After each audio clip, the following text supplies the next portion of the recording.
As a lot of you guys know, I have been talking up this movie for a long time and I finally got to see it last night and all my anticipation was going through the roof. And I'll say this right now, Superman, directed by James Gunn, was definitely what I wanted and more, and less in some regards. All you have to know going into this movie is that it is quick. It is really off the mark in Superman's primal years. He's 3 years into being a superhero. There's no origin story. You're right into the action. And give the movie this, it never lets up. It never has a chance to slow down. It's already heavy on the action. And it's also a very colourful Superman movie. It harks way back to the old school, bright and optimistic Superman, and just goes full throttle with the wackiness and really establishes the world of the DCU in all of its vibrancy. But as much as I've been hyping this movie up, I'm not going to come at it with too much bias because I do recognise that that can be overwhelming for people, including myself. I was actually thinking the movie should slow down a bit and give us more time with Clark Kent and showing us more Superman elements rather than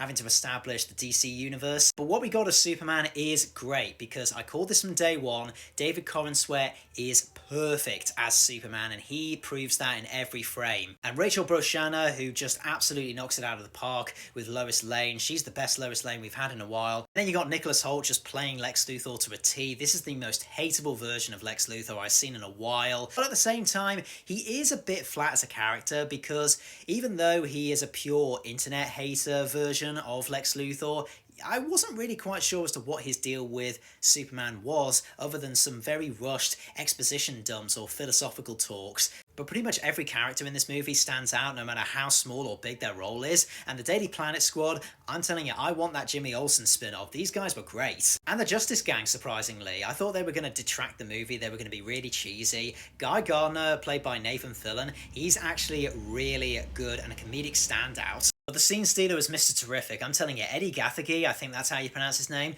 is absolutely getting a Ryan Reynolds redemption arc for the superhero genre after X-Men First Class just wasted him. Seriously, James Gunn, please announce that Mr. Terrific spin-off series now. In typical James Gunn fashion, you get a lot of fun, bright colours, a lot of humour, but you also get a lot of heartfelt moments, and I feel like this is the best I've seen of Maren Parkent recently. And of course, Krypto, he's just lovable. He's not in the movie too much to the point where it's a nuisance, but he's an absolute standout, and there's one scene involving him and Lex Luthor at the end that made me laugh. What this movie is really all about is legacy and finding a place on the Earth, which is really making me feel like they should have stuck with the original title Superman Legacy. And yeah, I know, every Superman movie is about finding a place, hashtag Superman is an immigrant. I'm keeping it spoiler free here because that's another video, but there's a twist of Superman's heritage. I do realise it's been done in Smallville, but I didn't watch Smallville, this was my introduction for it, and for me, this just worked to make David Corenswet